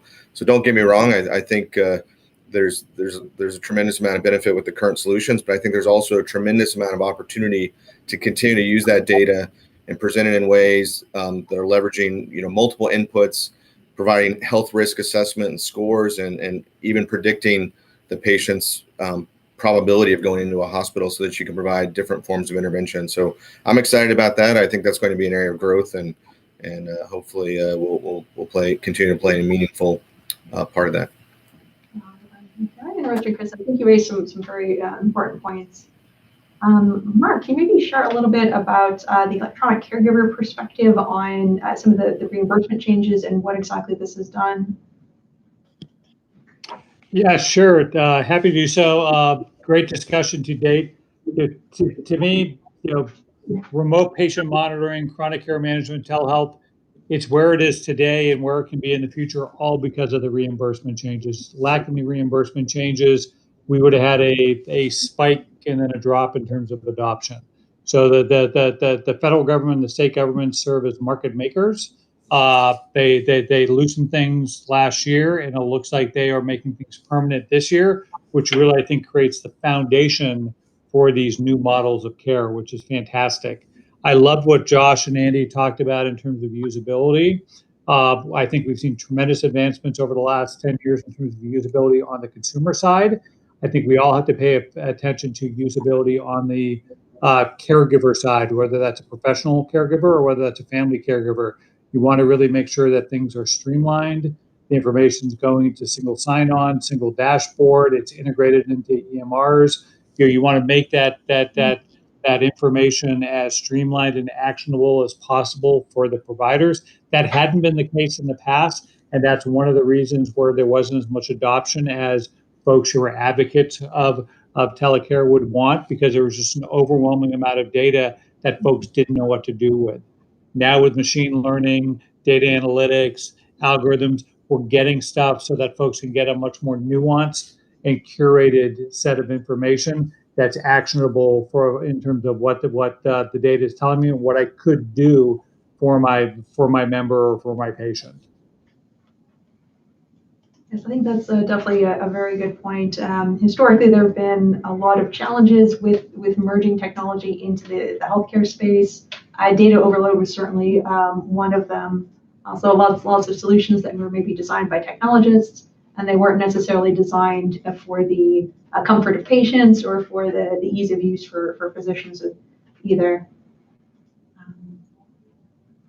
So yes, so something that Andy kind of touched on earlier, and something that we at Parks have been kind of tracking for a while, is the crossover between the smart home and independent living markets, as well as home security and independent living as well. So we've certainly seen really growing adoption of smart home devices really in all segments of the population, certainly including seniors. And the way has really been kind of led by these voice assistant devices, the Alexa smart speaker, Google Home smart speakers. What kind of tractions are you guys seeing in this crossover segment? And Eddie, you already described a bit about what ADT was doing and maybe seeing in the market. You can dive deeper if you'd like, or we can maybe hear from Josh. Yeah, so as I said before, I think that the opportunity is there with all the different types of devices, be they, security type devices, door window sensors, motion detectors, et cetera, to kind of detect what's going on, activity levels, provide different insights into how someone's living their life, and that may be, that information may be shared with a caregiver, it may be shared with an adult child, it may be shared with a health plan or whatnot to understand what's going on in terms of health metrics and activity levels, et cetera. So I think there's a lot of effort being put around like, hey, how can we reuse these devices that may typically be used for, like I said, a security type background or home automation background to do a couple of things. They can still provide, it's not an on or off. You can still use, say, a motion detector to provide, intrusion protection, but you can also use it to deal with activity. You can also use that device to trigger lights and locks just to make the home safer as a senior moves around. So you think about something as simple as you wake up and use your motion detector to turn on the lights, but maybe only turn them on between midnight and 5 or 7 a.m. at 10%, so it serves as a night light to light your way to the bathroom so that you don't fall and need help. There's a lot of excitement around what could be done, in re-envisioning those. And like I said earlier, I think the key is how do you integrate all these devices and make them simple to use and set up so that you don't have to be a programmer to figure out how all these scenes may play out in different scenarios. And I think that's going to be the key. Those who can figure out how to make it very simple for a senior to either set up or utilize are going to be the winners in that front. So taking something very complex and then making it kind of simple enough to just work while also addressing all of these different use cases. Right. Always a challenge. And Josh, maybe you also have kind of a take on this, looking at this crossover between smart home and independent living. Yeah, I definitely do, because we have both divisions of our company. We have a security company that's very large. We're third largest in the world behind Tyco and Honeywell, and as far as IoT devices that we manufacture, which is over 1 million pieces a month. And then we have our healthcare side, right? So you would think one would merge together, right?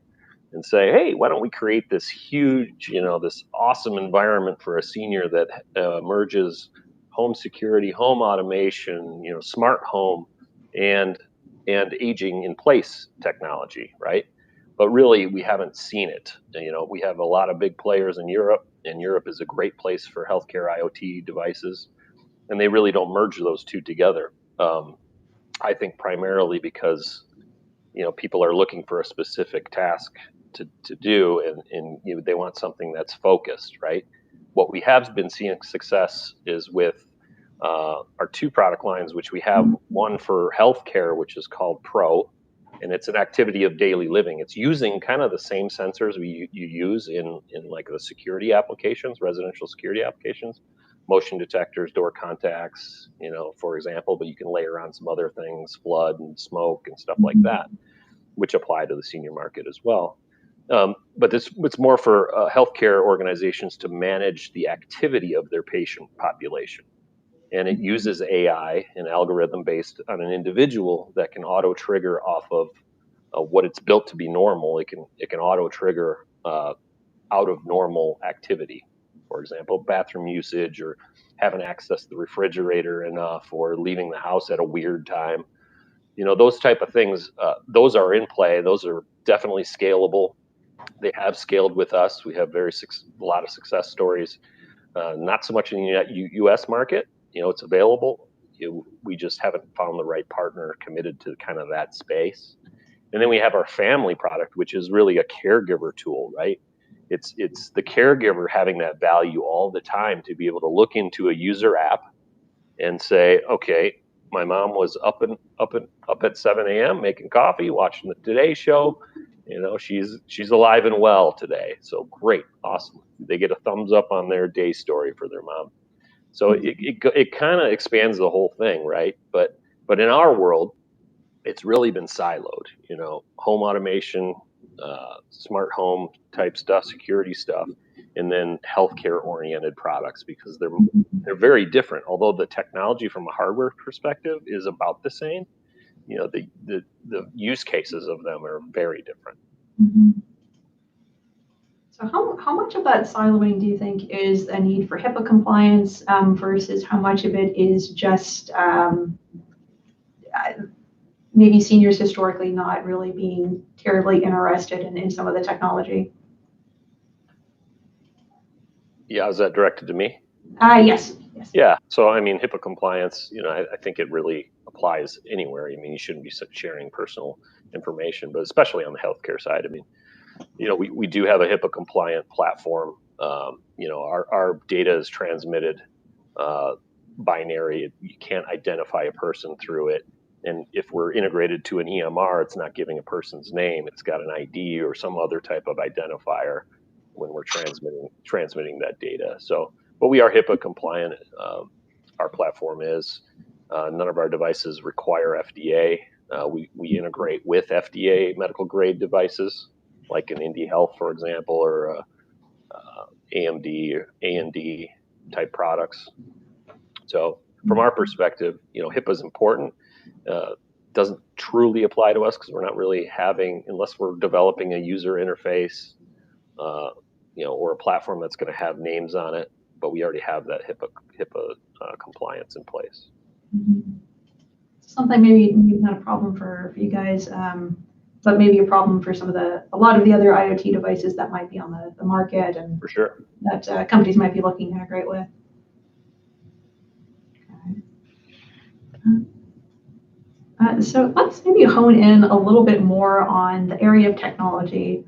So Gene from People Power mentioned earlier that there are new computing paradigms. We have edge computing and AI now, different bots. There are actual agents that can run on home routers, home gateways, and really offer a lot of local processing that previously have not really been available. All of these are offering some new different types of capabilities, audio and video analytics, for example, for medical use cases, some of the wireless fall detection that we were talking about a little bit earlier.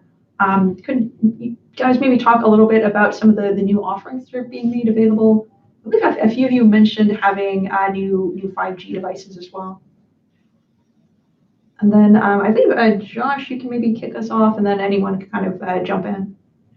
Yeah, I'll start with kind of connectivity and 5G, because that's really what powers the technology you can kind of strap onto the hub. So this year we're exploring a couple different avenues. One is in 4G LTE still, that has longevity, has voice quality, which is critical in our space. That's a huge thing to have that two-way communication. But layering on what's called FirstNet, which is band 14. AT&T has the government contract for that. I think it was back in 2017, but they're building essentially a redundant network meant for just emergency services. So having access to that, we're going to be launching a product here in the coming months that has access to that. That's critical for layering on other IoT devices, like our passive fall detector, for example. Doesn't need that much data, but to have that expansion of the network, to be able to serve rural areas that weren't previously served by other bands of that AT&T served, that's important. 5G, we're also exploring that power behind that, because it's stated that AT&T has a wider coverage than the current LTE. So we're exploring the power of 5G, which is, it can handle big data. You do sacrifice a tad on the voice, it kind of reverts back to the 3G, which was perfectly fine. probably too much information, but it's 5G is very powerful. So when you get into remote patient monitoring and stuff like that, and quickness of data, fast transmission, and all this stuff that Gene was talking about, that the 5G is going to be critical for that, for the high capacity of data that you're going to be running through the network. Mm-hmm.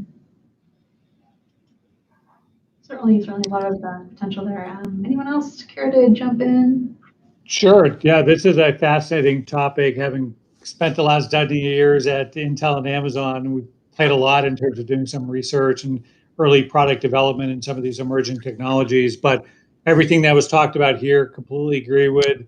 I think you're going to see a rollout of robotics and different elements of home-based care in the United States as it's being tested in different parts of the world right now. With electronic caregiver, we're going to be doing some pretty innovative stuff around the use of computer vision technology in a partnership with Intel to be able to do continual falls risk assessment, be able to watch longitudinally over time for subtle signs that might be indicative of a mild stroke, early onset Parkinson's, things like that. We're launching later this year in a soft release our virtual caregiver Addison, which will be kind of a face and embodiment of Alexa that really will bring that next level of engagement and interface with the consumer as well. So we're really excited about that. Going back to our earlier conversation too, I think right now some of the things we're seeing about is really friction in terms of around adoption of some different things. And I think if you look at about 10 years from now, some of the silos that Josh and others have talked about, I think are going to melt away. And I think you're going to see the emergence of a handful of platforms that are really integrating the smart home, the health data, the security data into a comprehensive integrated service offering for consumers. Very, very interesting. I think I definitely agree with you on those points. It's certainly lots and lots of potential. So it looks like we have actually quite a few questions in from the audience that we're going to want to try tackling. Before we go into that, it looks like we have the results from our audience Q&A back, asking what the most impactful change in the senior technology market due to COVID-19 is. It looks like everyone overwhelmingly replied openness to new approaches to staying well at home. About 82% of our participants went and chose that option. So certainly much, as I was saying before, just much more potential in this space. Let's see. So in terms of audience questions, let's see. We have an audience member who is interested in learning about how you guys are addressing some of the barriers to seniors using devices. Historically, one of the biggest barriers has been that some PERS solutions have been considered a badge of shame in terms of device design. So the perception that if a senior needs to use one of these solutions, they might be considered old and frail, and they don't want to be seen that way. And they're also talking about how the design of some devices might be a little bit more industrial, not necessarily be considered attractive. So they're interested in learning how you guys are overcoming this barrier. It wasn't addressed to anyone in particular, so just feel free to jump in. Yep, I'll be happy to jump in. So we have a lot of PERS solutions, and certainly, we recognize the stigma associated with the category of product, and I won't necessarily dispute with the audience member that asked the question that some of the PERS solutions are not the most necessarily most elegant industrial design in consumer product category. So certainly good points. I will share our take on this is maybe a little bit different than some others, but I'll at least share our take. If you look at our tablet-based solution, which I briefly showed on the first intro slide, but this is a really a radically different type of PERS device. It's not a standard alarm console. It's an interactive tablet, which creates some challenges on the design side to meet all the FDA requirements from a Class 2 medical device and delivering the PERS functionality. But what it's allowed us to do is to shift the value proposition beyond just a life safety device. So this device sits on the coffee table. It's, every household, is used to seeing tablets in the home now. And when it's not in use, it acts as a conduit, as a digital picture frame. And family members can push photographs to the device, and it just acts like a digital picture frame. So what we're trying to do is we're trying to, rather than just offering a PERS product that may have a stigma associated with it, but offering a really engaging platform that helps solve a number of different, social interaction and different challenges in the home. And oh, by the way, it's also a PERS product. So that's kind of our take on that. It's really offering new and different types of functionality, and also maybe a form factor that hasn't historically been associated with PERS. Yeah. I think it's interesting. Go. Sorry. I kind of alluded to it before, but our essence is, general mission is better life made possible, and that's our tagline. And what we specialize in is additional means of summoning for help when it's needed. Whether that's through passive activity monitoring, where there's no wearable involved, it's sensors in the home. Although they think a lot of people think there's a camera in it looking at them, but there isn't. Or it's voice activation, like I mentioned. Everybody's familiar with that, and voice is critical. That voice activator also extends the two-way voice to the room that you actually summoned for help from. So that's a critical component. And our newest layer is the MD Sense, which is radar. It's a passive fall detection. You put one of those in each room, and it's scanning the room. It knows the gait. You're standing, sitting down, sitting on furniture, or lying on the ground, which it considers a fall. So that's really our focus. The stigma is there. We get that from our customer all the time. I don't want to wear this gaudy pendant. We try to make it aesthetically pleasing. We do have a jewelry line that is aesthetically pleasing. You wouldn't even know it's a pendant. So we know that is there. And that a lot of times is the reason why, like I mentioned, they put it behind the door or in a junk drawer, not doing them any good, because they're still going to have to crawl to get it or crawl to get to the phone.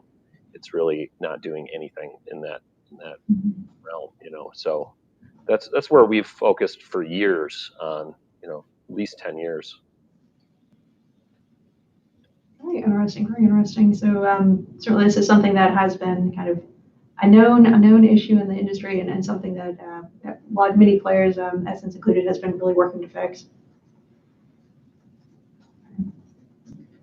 Andy, I cut you off, man. Sorry. Well, yeah, that's fine. I was going to say one of the things that I find interesting as well is, and I'm lucky enough to have both my parents with me.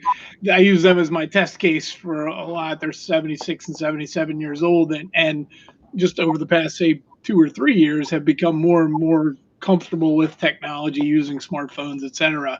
I'm not going to say the problem is temporary. Seniors, as they age up through the ranks, are becoming more and more tech savvy. And back to my theme around today is really making that interface simple for them to use. They're more comfortable using smartphones and cameras and text and video chat. And I think COVID may have even accelerated a little bit of that as well. If necessity is the mother of invention, and being, I would have probably never gotten my parents on, a video chat, but we've had family video chats, and they figured it out and tended to like it. So I do think the grasp of technology for the seniors is growing day by day. So I don't think that they're going to become master programmers. So the interface and the setup and all that stuff has to be simple. But I do think that there's more of an adoption for those folks as we move through time. People are becoming more and more familiar with the technology. It's becoming easier to use, and it's simpler to set up. So that's exciting as well. Yes, definitely. And thank you so much, Annie, and thank you so much, everyone. I'm afraid that's all we have time for, but everyone is certainly welcome to join us on the networking discussion rooms after we finish up here, and then hopefully we can continue some of our conversation. Sounds great. Thanks. Thank you. Thank you. Thanks, Lauren. Yes, thank you everyone in the audience for joining us today. Unfortunately, we are out of time. Before we break for our networking discussion, another big thank you to our sponsors, Alarm.com and Everruns, for helping to make this event possible. Again, the Connected Health Summit is going to be a little bit different this year with 4 more events scheduled throughout 2021, looking at AI, virtual health, some new business models in RPM and virtual care, independent living and the tech giants, as well as health data interoperability. Hoping to see you all later back this year.